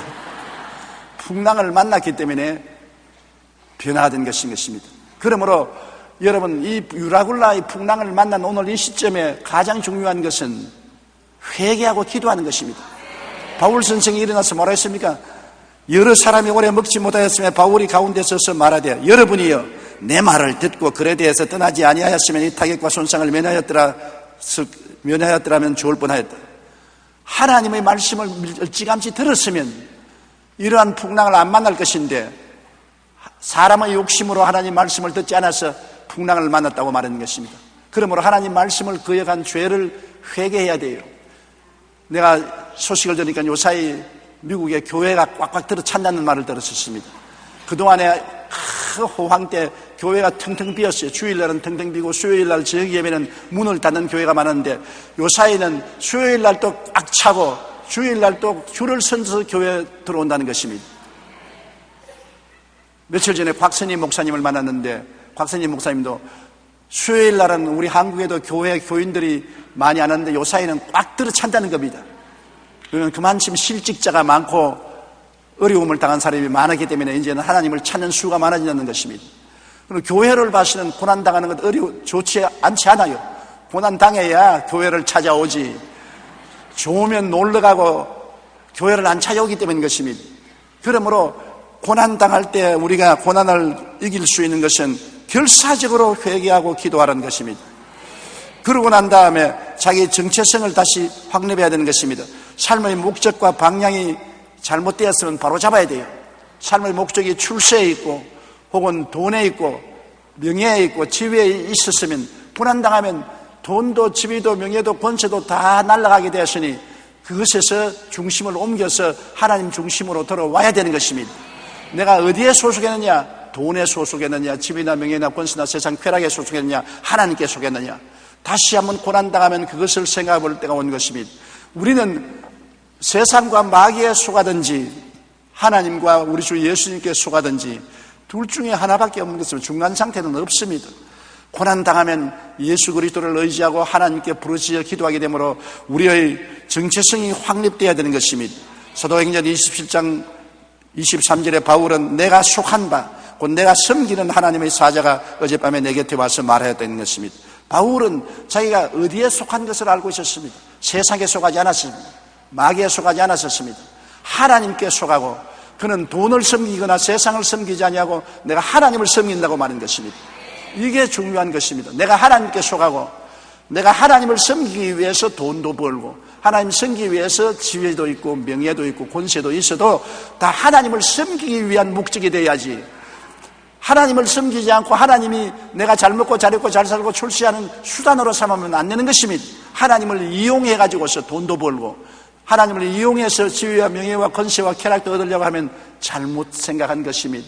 그러므로 풍랑을 만나면 삶의 목적과 방향을 올바르게 재정비해야 되는 것입니다. 바울 선생의 말을 들은 그 모든 사람들은 바울 선생의 말에 머리를 끄덕거렸습니다. 배는 출렁거리고 바람은 부는데 바울이 당신들 어디에 속했어? 나는 하나님께 속했어.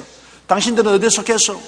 하나님께 속하지 않은 그들은 불안과 공포와 좌절과 절망에 떨었습니다. 바울만 떨지 않았지 다 떨었어요.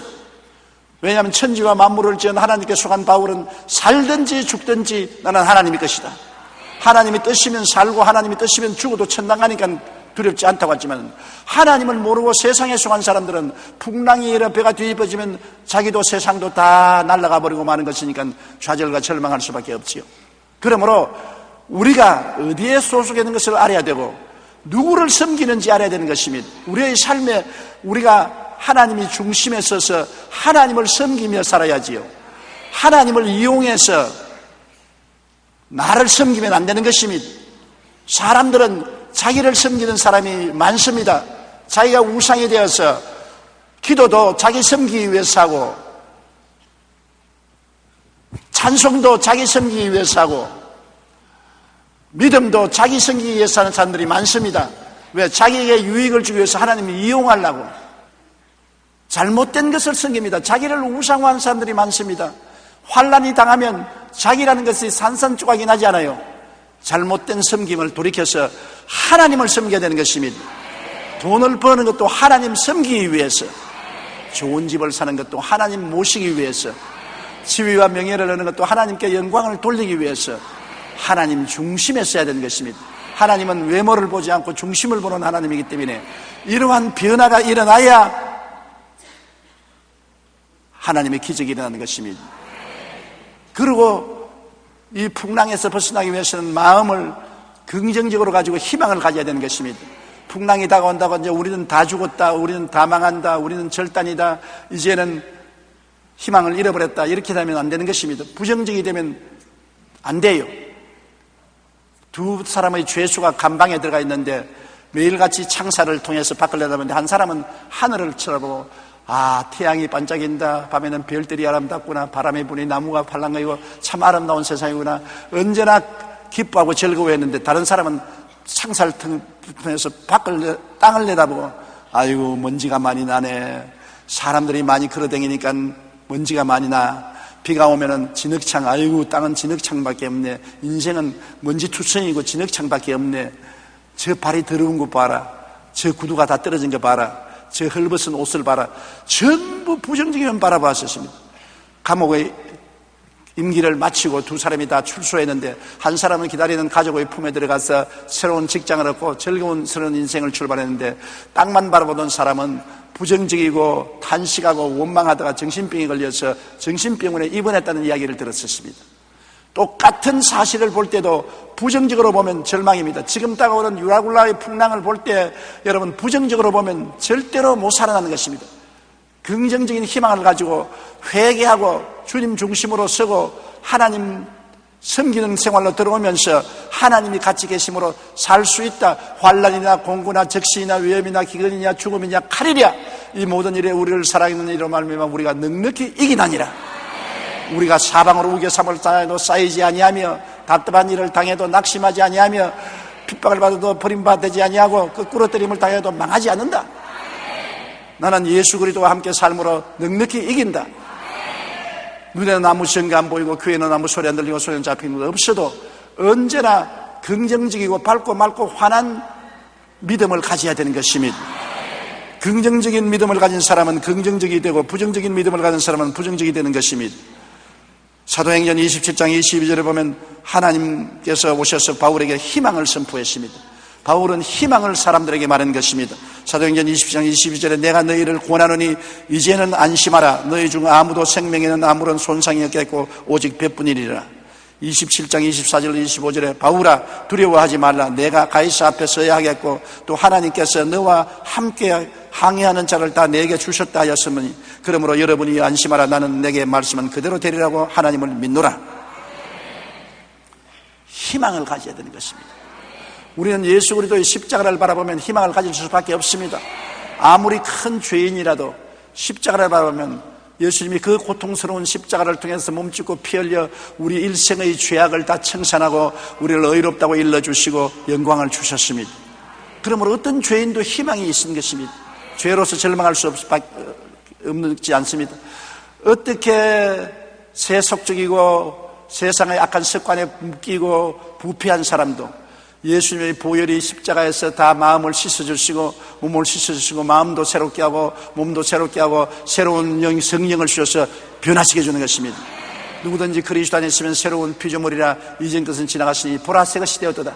어떠한 술 주정뱅이에게도 희망이 있고 어떠한 아편 중독자에도 희망이 있고 어떠한 도둑놈이라도 희망이 있고 어떠한 방탕자라도 희망이 있습니다. 왜냐하면 예수님이 십자가에서 모든 세속과 마귀를 멸하고 우리에게 새 생명을 주고 있기 때문인 것입니다. 병든 사람도 희망이 있는 것입니다. 어떻게 절망적인 병이 들어도 희망이 있어요. 오늘 우리 교회 소식지에 들은 간증 보았지요. 78살 먹는 할머니가 대변을 보는데 자꾸 피가 나오고 피가 섞여 나오는 것인데 자기들 걱정할까 싶어서 숨겨놨다가 나중에 피가 너무 나오니까 친정은 딸내에게 들켰어요. 딸이 놀래가지고서 오빠들하고 어머니를 병원에 데리고 가서 조사를 하니까 항문에 암 3기가 됐어요. 그래서 의사가 가족들 보고서 나이도 많으시고 수술해도 못 살아난다고, 그대로 두시면 한 3개월 조금 살다가 세상 뜨실 것이라고 그러더랍니다. 그런데 어머니에게는 그 말을 할 수가 없어서 그 딸들이 어머니를 데리고 우리 예배 시간 이 사부 예배에 왔어요. 와서 어머니 설교나 듣고 위로받으라고. 그런데 제가 설교하고 병자회 기도 다 하고 그 다음에 앉아서 헌금을 거두고 난 다음에 축도하기 전에 나왔더니 오늘 여기에 항문에 종기가 난 사람이 고침을 받았습니다. 그 말은 딸들이 그 어머니를 보고 암이라고 말하면 어머니가 낙심하겠어. 어머니 항문에 혹이 났어요. 종기가 났어요. 그냥 있으면 낫는다고 합니다. 그래 거짓말을 했는데 이 항문에 혹이 난 사람, 종기가 난 사람이 고침을 받았다고 제가 하더랍니다. 그날. 그러니까 그 어머니가 할렐루야 하고 일어나가지고서 즐거워했는데 그 다음 병원에 데려가니까 충분히 수술해서 고칠 수가 있게 쪼그라졌다. 그래가 수술하고 깨끗이 나아버렸었어요. 어떠한 절망적인 병에 걸려도 희망이 있습니다. 좌절하고 절망해버리면 죽지만은 하나님은 할 수 없는 것이 없습니다. 할 수 있거든요. 무슨 말이냐? 믿는 자에게는 능치 못하심이 없나니라. 그러므로 희망이 있으니까 희망을 버리면 안 됩니다. 희망을 향해서 나아가면 하나님의 기적이 따라오는 것입니다. 어떻게 낭패와 실망을 당하고 빚쟁이가 쪼달리더라도 자살하면 안 돼요. 요사이 탤런트들이 고통을 당하고 자살하지 않습니까? 하나님을 알면 자살할 수가 없어요. 왜냐하면 사망의 엄침한 꼴짜기를 다닐지라도 주께서 같이 하신 것입니다. 주님 지팡이와 막대기가 나를 안위하여 주시는 것입니다. 그러므로 하나님께서는 어떠한 시련과 환난이 되어도 우리를 버리지 않습니다. 성경 말씀에 보면 환난 날에 나를 부르라 내가 너를 건지고 영화롭게 하리라고 말씀한 것입니다. 이러므로 하나님이 계신 이상 하나님은 우리를 붙들어 주심으로 절대로 환경을 보고 낙심해서는 안 되는 것입니다. 죽을 때도 낙심할 필요가 없어요. 바울은 사망아 너희 이기는 것이 어디냐, 사망아 너희 소는 것이 어디냐고 외쳤는데 주님이 죽었으나 사흘 만에 부활하셨습니다. 나는 부활이요 생명이니 나를 믿는 자는 죽어도 살겠고 살아서 나를 믿는 자는 영원히 죽음을 보지 아니하리라고 말씀한 것입니다. 그러므로 우리 영생을 얻은 사람들은 죽음조차도 낙심할 것 없는 것은 죽음의 터널을 통하면 영원한 천국에 들어가기 때문인 것입니다. 이러므로 절대로 희망을 가져야지 이 어려운 때 희망을 포기하면 안 되는 것입니다. 그리고 마음을 평상심을 가져야 되는 것입니다. 야단 법석을 하고 당황을 하고 탄식을 하고 좌절하고 절망해서는 안 되는 것입니다. 바울 선생은 그 모든 사람이 10나흘 동안 굶었잖아요. 그러니까 이제는 평상심으로 돌아가서 밥 먹고 건강을 유지하라고 말한 것입니다. 사도행전 27장 33절로 36절에 날이 새어가며 바울이 여러 사람에게 음식 먹기를 권하여 이르되 너희가 기다리고 기다리며 먹지 못하고 줄인 지가 오늘까지 10나흘인즉 음식 먹기를 권하노니 이것이 너희의 구원을 위한 것이요 너희 중 머리카락 하나도 잃을 자가 없으리라 하고 떡을 가져다가 모든 사람 앞에서 하나님께 축사하고 떼어 먹기 시작하며 그들도 다 안심하고 받아 먹으니 그렇게 말한 것입니다. 그러므로 먹어야 돼요. 환난과 고난 당한다고 안 먹으면 죽어요. 평상심대로 먹고 마시고 잠자고 그래야 환난을 이길 수 있는 것입니다. 괴로움을 당한다고 먹지도 아니하고 마시지도 아니하고 잠도 안 자고 날뛰면 환난이 죽이는 것이 아니라 그 태도가 그를 죽이고 마는 것입니다. 평상심이 있어야 승리할 수가 있는 것입니다. 그러고 난 다음에 환난을 이기기 위해서는 뭉쳐야 돼요. 뭉치면 살고 흩어지면 죽습니다. 이 어려울 때 뭉쳐야 돼요. 따로따로 놀면 죽어요. 어떤 아버지가 세상을 뜨기 전에 임종리에 모인 아들 3사람을 불러놓고 난 다음 막대기 하나를 각자 주면서 한번 꺾어보라 그랬었습니다. 마지가 철컥 꺾으니까 둘째도 철컥, 셋째도 철컥 꺾었습니다. 그 다음에 아버지가 막대기 3개를 합쳐가지고서 마지 보고 꺾으라 했습니다. 안 꺾이거든. 둘째 보고 꺾으라 했습니다. 안 꺾이거든. 셋째도 못 꺾거든. 그래서 아버지가 뭐라 그랬습니까? 너희 한 사람이 나가면 꺾인다. 3사람이 뭉치면 이 세상에서 너희를 꺾을 자가 없다. 내가 죽으면서 너희에게 다른 것은 나눠주지 못했지만은 이 유언을 남길 게 아니라 꼭 형제간에 하나가 되어 살아라. 그러면은 너희들 꺾을 자가 없다고 말한 것입니다. 전도서 4장 12절 우리 다 같이 읽어보십시다. 한 사람이면 패하겠거니와 2사람이면 맞설 수 있나니 세 겹줄은 쉽게 끊어지지 아니하느니라. 보십시오. 어려움을 당할 때 합쳐야 돼요. 데살로니가전서 5장 13절로 14절에 그들의 역사로 말미암아 사랑 안에서 가장 귀히 여기며 너희끼리 화목하라. 마음이 약한 자들을 격려하고 힘이 없는 자들을 붙들어주며 모든 사람에게 오를 참으라. 화목하고 격려하고 붙들어주어서 하나가 돼야지 흩어지면 죽는 것입니다.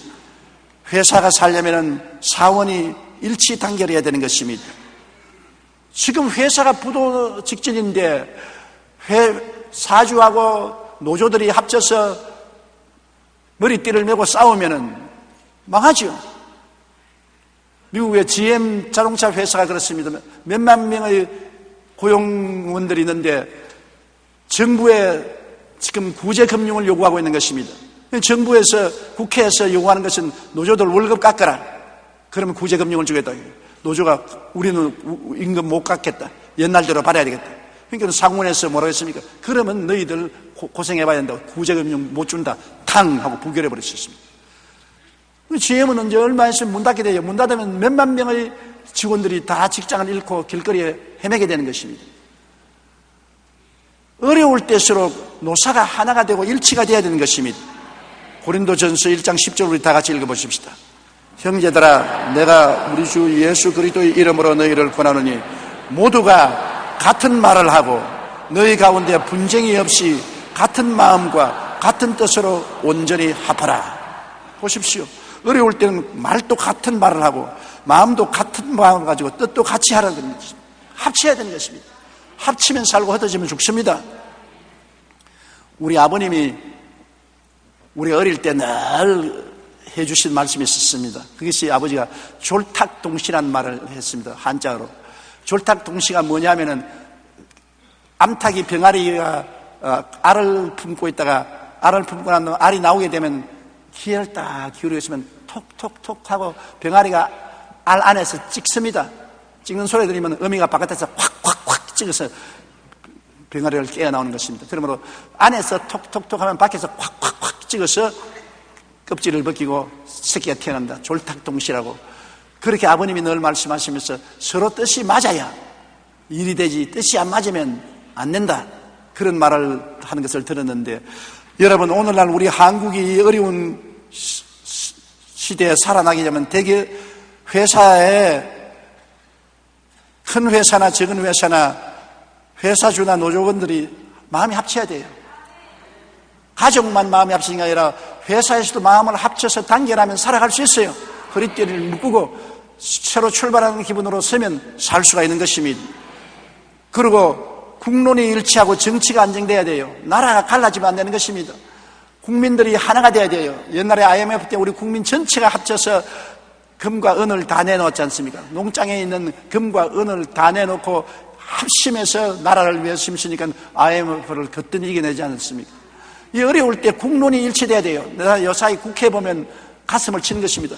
국회의원들이 국민들은 이렇게 죽을 고생을 하는데 너땡 내몰라라 자기끼리 놉니다. 국회 정치하는 사람들이 백성을 위한 정치를 해야지 자기끼리 노고 자기끼리 잔치하고 백성은 안전에도 없습니다. 국민의 고통에 무관심하고 정쟁만 하는 이런 국회가 있으면 나라가 망하지요. 지금 여당과 야당이 있을 수가 없습니다. 하나가 되어서 국민을 살려야죠. 정신 차리지 못하고 있는 것입니다.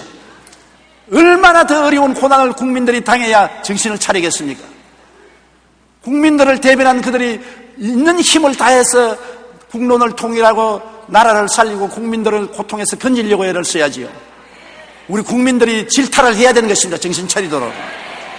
아모스 5장 24절에 오직 정의를 물같이 공의를 마르지 않는 강같이 흐르게 하라. 정의와 공의를 해야 하는 우리 정치인들이 되어야 우리 국민들이 살아갈 수가 있는 것입니다. 그리고 지도자는 국민에게 분명한 희망과 꿈을 제시해야 국민이 안심할 수 있습니다. 우리 이명박 대통령이 청와대에서 국민에게 분명한 희망과 꿈을 줘야 돼요. 이 나라가 어디를 가는지 우리가 알아야 되는 것입니다. 정말 희망이 있는지 꿈이 있는지 알려줘야 되는 것입니다. 지도자는 앞에 서서 국민들에게 희망과 꿈을 주어서 인도하는 것이지, 지도자가 왔다 갔다 하고 마음이 분명하지 못하면 국민들이 누구를 쳐다보고 따라가는 것입니까? 목자가 지팡이를 들고 앞을 인도하면 양들이 다 목자를 보고 따라가는데, 목자가 우왕좌왕하면 양들이 흩어지고 이리가 와서 양을 물고 찢는 것입니다. 그러므로 지도자는 분명한 희망과 꿈을 제시해야 국민이 안심할 수 있는 것입니다. 욥기 11장 18절 우리 다 같이 한번 읽어보십시다. 내가 희망이 있으므로 안전할 것이며 두루 살펴보고 평안히 쉬리라. 희망이 있어야 안전하고 두루 살펴보아서 평안하게 마음을 가질 수 있는 것입니다. 우리가 아무리 어려운 폭풍우를 당하고 경제적인 고통에 빠졌을지라도 지도자가 우리에게 꿈을 심게 해주고 평안을 주면은 우리는 능히 이겨나갈 수가 있는 것입니다. 그러므로 우리 대통령이 확실한 꿈과 비전을 국민에게 줄 수 있도록 여러분 매일 기도할 때 함께 기도해 주시기를 바랍니다. 그래야 우리가 다 같이 살아갈 수가 있게 되는 것입니다.